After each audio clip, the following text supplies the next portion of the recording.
Salve, friend. Mind telling me who you are and what you're doing with that bow on your back? Oh, sounds serious. I'm listening. Yulia? Oh no. All right, I can do that. Poor Virgil. Poor Rufius too, I guess. All right, got it. All right, let me see. Stop Fabia going in, but send the new arrival to the empty shrine. Understood.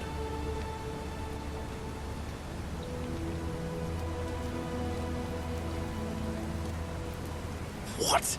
Are you... You're serious, aren't you? I doubt Domitius will let me talk to him, but I'll make sure he passes on the message. I'll go, but once I'm done, I'll need you to tell me how you know all of this.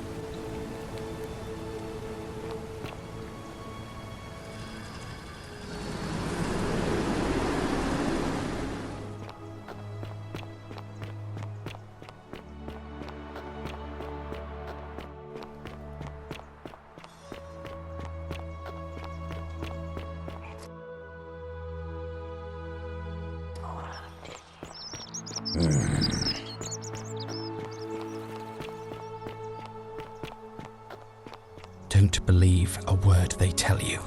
Not a good time, friend.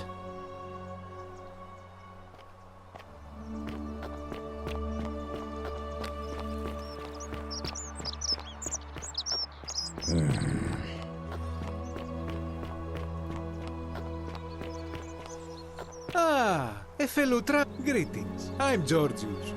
It gladdens me to see another foreigner in our midst. We must stick together, you and I. My friend, your words intrigue me more and more. But yes, very well, ask me what you will. I knew this day would come. I do not wish to lie to you, my friend, but even discussing this matter is dangerous. Please, let us leave the live coals safely beneath us. Very well, but the magistrate would not look kindly upon this, so please keep it to yourself. For several months now, I have been sneaking out at night to worship the gods of my ancestors in the temple of Demeter. Each day, I leave offerings of food in the hope that we may have a bountiful harvest, and yet the next day when I return, the food is missing. The offering is symbolic, you see. It is never eaten. So I ask, who or what is devouring the food in this temple? Stranger still.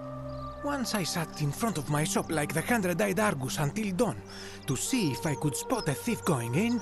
But do you know what I saw?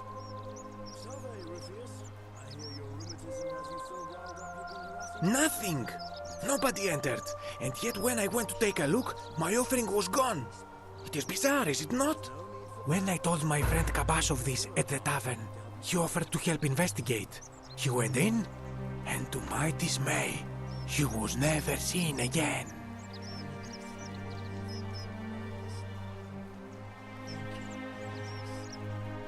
It is the only Greek temple in the city. Head towards the baths, and it is the last building on your right. I do not think you should pursue this, my friend. It would break my heart to be responsible for 2 people disappearing. But you do not strike me as a kind of person to be deterred by such warnings, so just be careful, I beg you.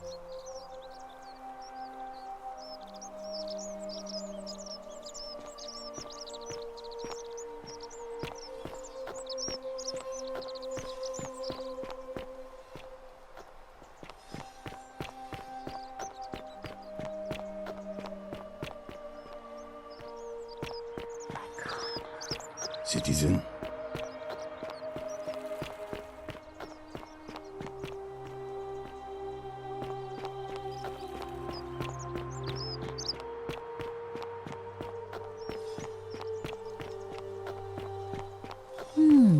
A golden bow, just like Apollo and Diana. Someone else beats me to it.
Come and join me by the fire. Welcome, welcome. May I ask your name?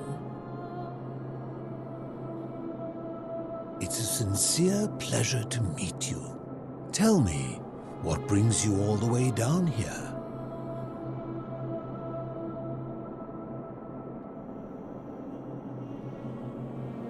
Ah, Kabash.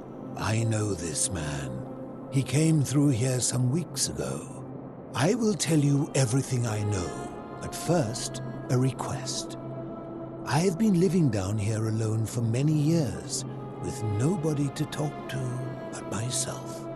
The one thing I long for above all else before I die is a good philosophical argument with somebody astute.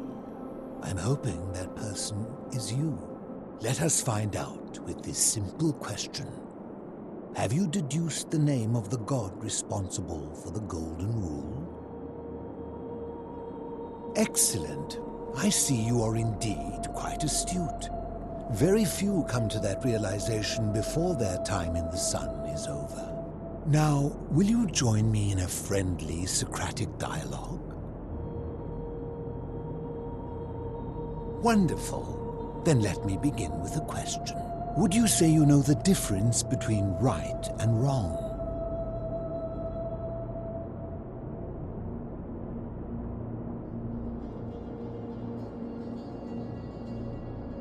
You are an overthinker too. We're the same then. It is probably why I became a philosopher. But if you struggle with right and wrong normally, then down here with the Golden Rule, surely your struggle can only have become more difficult. Well, that's reassuring.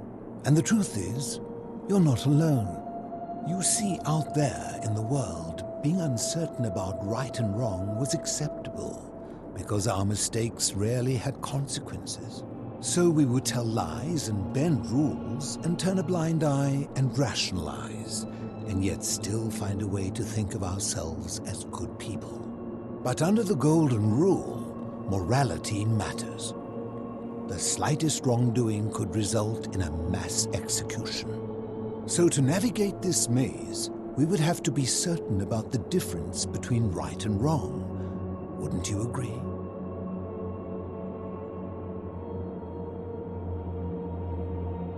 That is an excellent question, and it leads directly to my next line of inquiry. So let me ask you this. Is there one system of morality which is always perfectly correct, which you could follow in every situation and always do the right thing?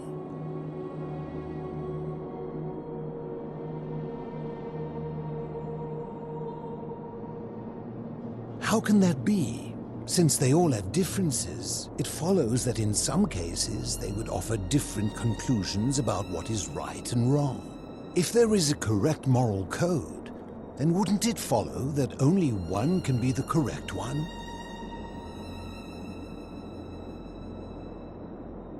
Ah, you know, I think you'd find an ally in Herodotus, a scribe from among my people who lived some 400 years ago. He told the story of a man named Darius, whose curiosity was piqued when he learned that a certain tribe had the practice of eating their dead. He asked some Greeks who burnt their dead, "What would it take for you to eat your dead?" Aghast, they replied, "Nothing." Then he asked the tribe who ate their dead, "What would it take for you to burn your dead?" "Nothing," they replied, equally aghast.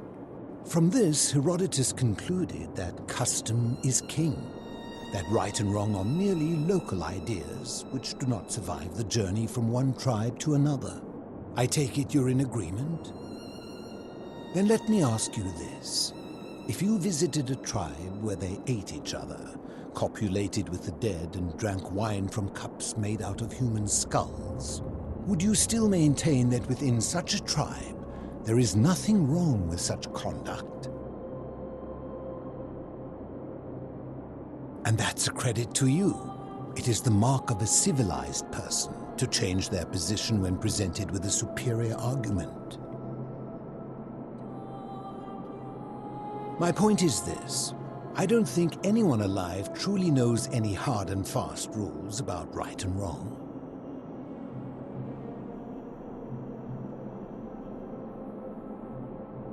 If there is one thing I have observed about rules, it is that virtuous people do not need them, and evil people will always find a way around them. And so we must accept our limitations, and the sad truth that no human society will ever achieve the utopia for which it strives. In mathematics, we would call it an asymptote, a line that can be approached but never reached. Because the only way to create a utopia is with the ever-present threat of force, such as the Golden Rule. This and no other is the root from which a tyrant springs when he first appears as a protector. And life under tyranny is no utopia at all.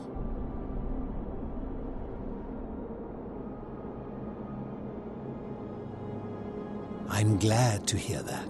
In any case, thank you for humoring an old man. I would be happy to answer your questions.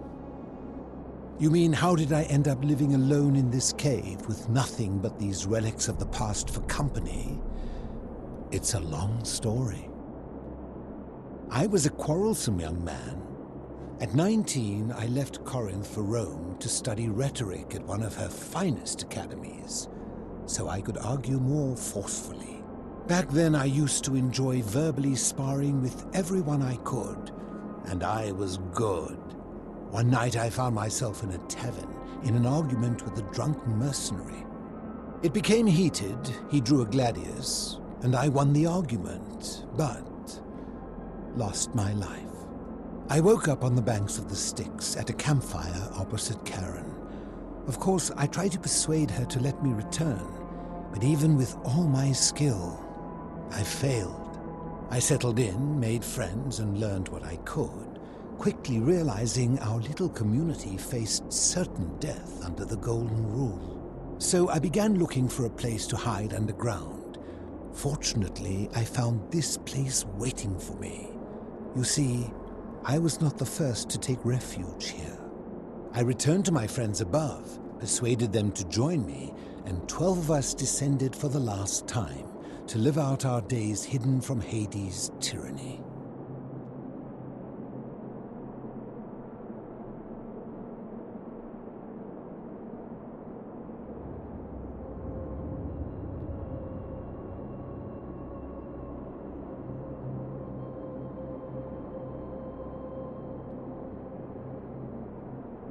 I fear that if you were to utter my name in the city, even by mistake, that Hades would hear you and know I am still alive.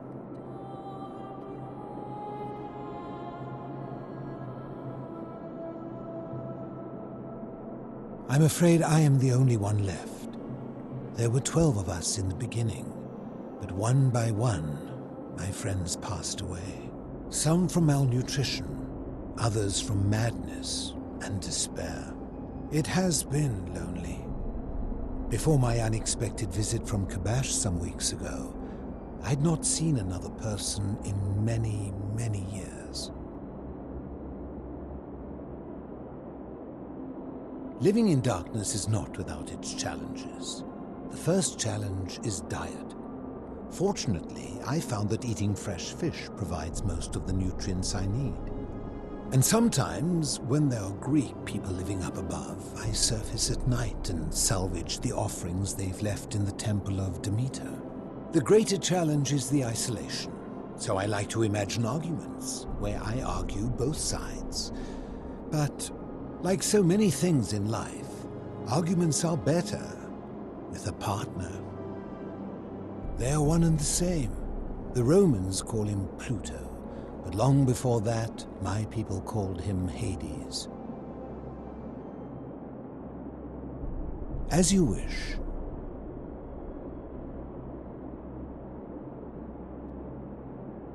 You seek the plaque bearing the Egyptian inscription. It is a cursed object, and I would be happy to give it to you if Kabash had not already taken it. I will tell you, but you may find him hostile. To prepare for your encounter, there are certain things you must know. Very few know this, but before the Romans came to this city, it was once entirely Greek.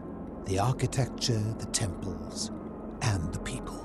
When the Romans came, in typical fashion, they claimed it as their own, built over everything that could be built over, and renamed the things that could not. Thus, the Shrine of Persephone became the Shrine of Proserpina. And when they found an obelisk bearing the name Hades, they tore it off and replaced it with Pluto instead. And the city's dwindling Greek residents, witnessing this compulsive Roman conquest, decided to preserve what they could of their heritage. They gathered their art and valuables, secreted them away through the Temple of Demeter, and hid them here, out of reach of the Romans.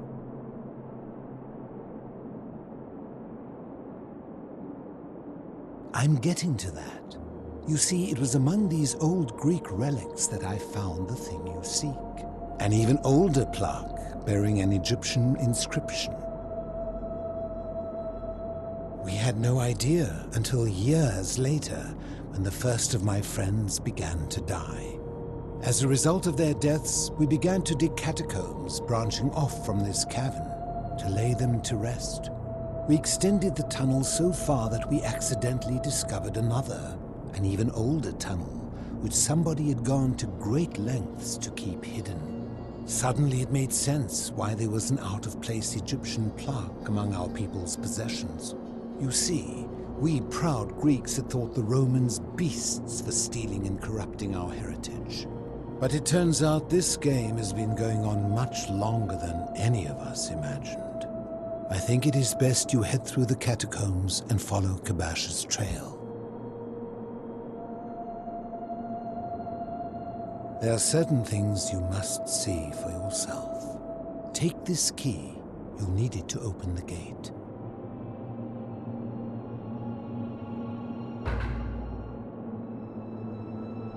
I enjoyed our chat, but please, keep my presence here a secret, yes?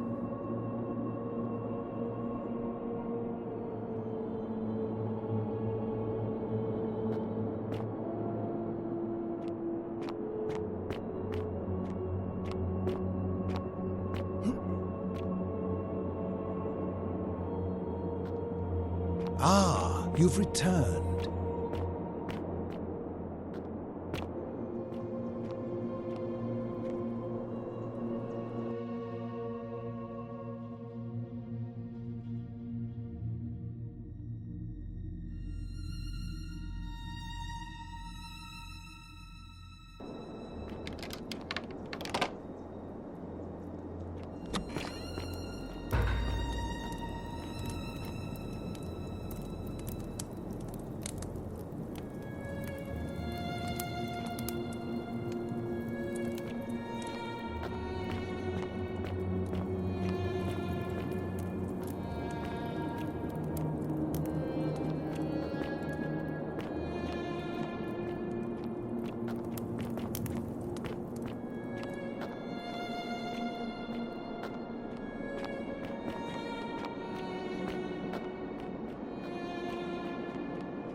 Stop!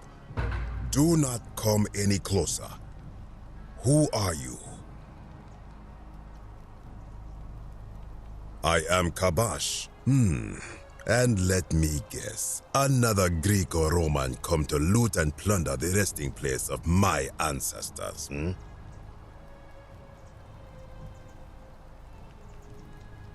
To what end?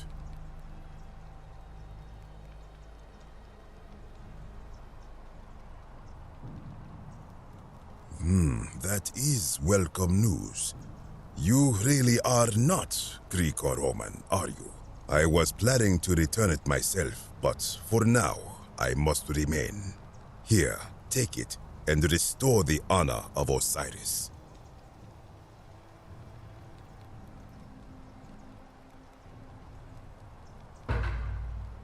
Now, as for the other plaque. Indeed, I have it right here. I stumbled across a collection of dusty curiosities while searching for a place to hide from the hungry children of Amit, and there it was. You may not. In fact, I am about to destroy it. Because it speaks a treacherous, blasphemous lie. I will tell you, but first, do you know what this place is? It has a name, and that is the Duat. See what has become of it. I have been down here for weeks, piecing together its story, and here is what I have learned. As Egypt declined and the Greeks had their turn to flourish, their souls came here in great numbers, but instead of adopting our ways, they copied and corrupted them. When they found the obelisk bearing the name Osiris, the true god of the underworld, they desecrated it, removing his name and replacing it with Hades. Even the ferryman of the dead, known to my people long before as Kerti, they renamed to Keron. As if that desecration was not enough, they built over this place, using it as the foundation for their own underworld, so that ours was forgotten. My only solace is that the Greeks then suffered the same fate when the Romans rose to power, renaming Hades to Pluto, and the cycle began anew.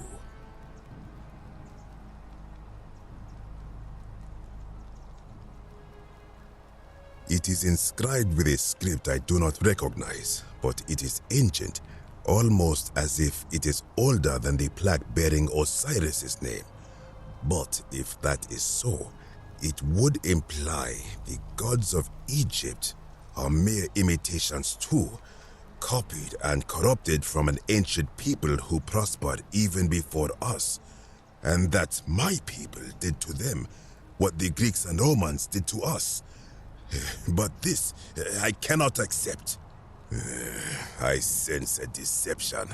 Perhaps it is the work of Set, the usurper, seeking to undermine Osiris once more.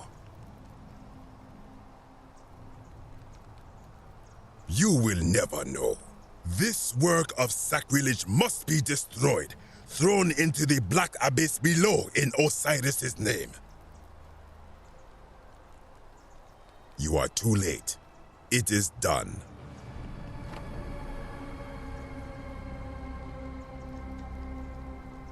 It could not have gone any other way. It was Osiris's will. Now, the thing of evil you sought is gone. Why are you still here?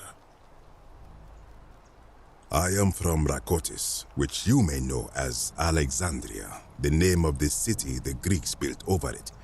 I was a fisherman, like my father before me. Since the Romans had taken over from the Greeks, I took the opportunity to learn Latin and eventually traveled to Rome. When the fires broke out last year, I tried to help. I gathered terrified locals into my boat and led many of them to safety farther along the Tiber. On my 7th trip, a passenger demanded I wait for his brother. but we were full to almost sinking, and smoke was all around us. I told him his brother would have to save himself, and he tried to bribe me by placing a coin into my hand. When I refused, he drew a dagger and thrust it between my ribs. I awoke on the banks of the river to a stranger wearing a ram headdress. He said his name was Kirti, and at the time, I simply thought him odd. It did not dawn on me until much later that he was the Kirti, the ram-headed ferryman described in the Book of the Dead.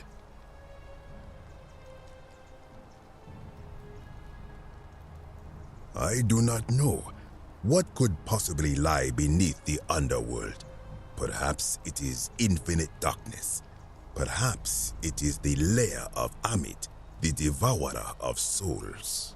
All I know is, it would be unwise to venture down there.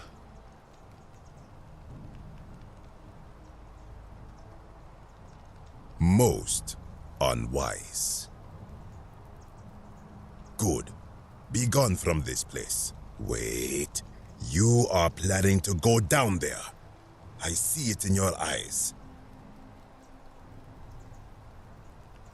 I urge you, return to the surface with the Romans. It will be safer for you.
When I told you that you would not find a way back up, that was not a prediction. That was a promise.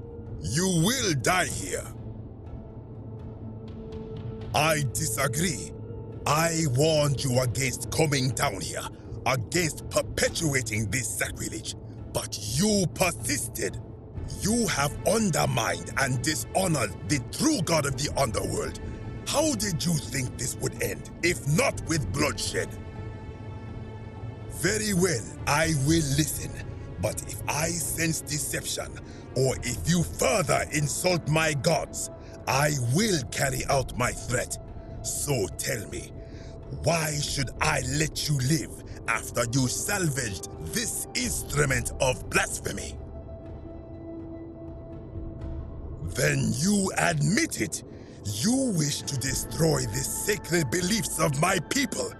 I will not allow this. Many of my ancestors endured great hardship to live good lives so that we may descend to the Duat in death and be judged accordingly. We prepare to have our hearts weighed on Anubis' scales and to swear ourselves innocent of sin before the 42 assessors of Ma'at. And yet, I arrive here to find the Book of the Dead contained only a seed of truth. And now I ask myself, did our priests steal and embellish the stories of an older people and feed us lies all our lives simply to trick us into obedience?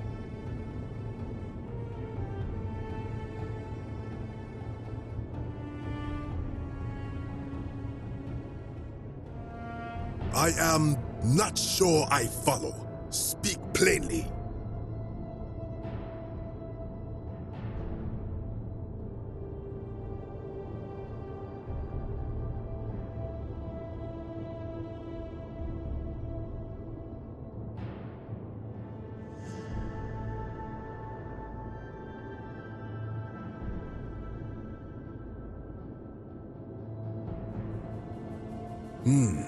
Perhaps there is some truth in that. What is your point? You are persuasive. Very well. I will let you live, and you may do what you will with that plaque. I will remain here for a while, and attempt to learn what I can about the foundations of my people's beliefs. Go.